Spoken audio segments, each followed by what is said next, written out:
Three. Hello, my name is Catherine Terry, and today I will be talking about Martin Luther King's famous speech, I Have a Dream, that was delivered in Washington, D.C. at the Lincoln Memorial in 1963. Seared in the flames of injustice, King says in his introduction to the speech, I have a dream, creating a feeling of fear, sorrow, and anger.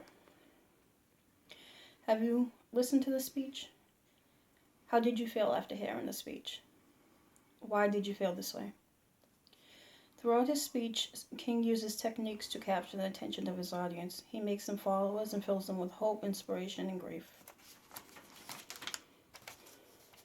In paragraph 8, he says, let us not seek to satisfy our thirst for freedom by drinking from the cup of bitterness and hatred.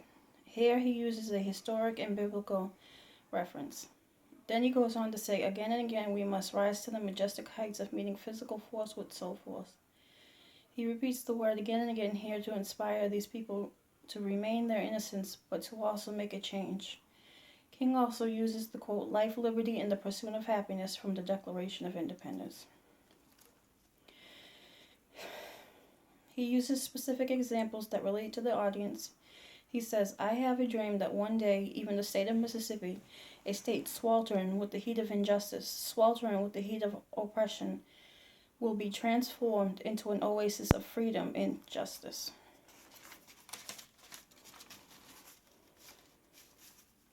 King uses his famous phrase, I have a dream, several times throughout his speech to emphasize his next point.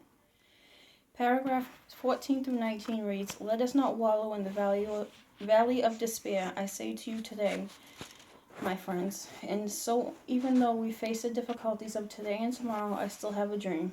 It is a dream deeply rooted in the American dream. I have a dream that one day this nation will rise up and live out the true meaning of its creed. We hold these truths to be self-evident that all men are created equal. I have a dream that one day on the red hills of Georgia, the sons of former slaves and the sons of former slave owners will be able to sit down together at the table of brotherhood.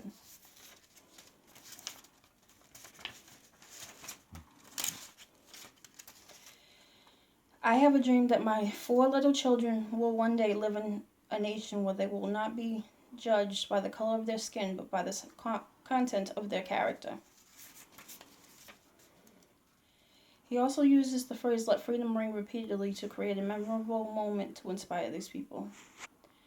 Let freedom ring from the Stone Mountain of Georgia. Let freedom ring from the Lookout Mountain of Tennessee. Let freedom ring from every hill and every molehill of Mississippi. From every mountainside, let freedom ring. According to the Huffington Post, King's speech attracted people from all over the world. 200,000 blacks and 50,000 whites. It says King's dignified appeal to the better nature of his countrymen had a resonance far wider than just the United States. It was there that he became one of the greatest speakers in American history. He inspired many people.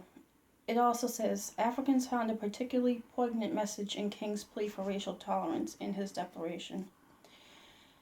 People were optimistic at this time, but they were still dealing with segregation and racism. Here is a quote from the Huffington Post. His goading of a nation to live up to the democratic principles of its founders was a sharp display of America's private grief. King uses many different techniques in his speech which makes it successful. The first technique he used is he emphasized phrases by repeating them at the beginning of a sentence. The second is he repeated keywords throughout the speech to make them memorable. Next, he used quotes, metaphors, and specific examples to relate to the audience. I come from an African American family myself. Not only does his speech give me a painful, vivid story of the things that happened in the past, but it also opens my eyes to the power we all have as people when we come together. We are stronger together than we are alone. Together we can make a change just like Martin Luther King did when he led the movement of the Civil Rights Act. That's it.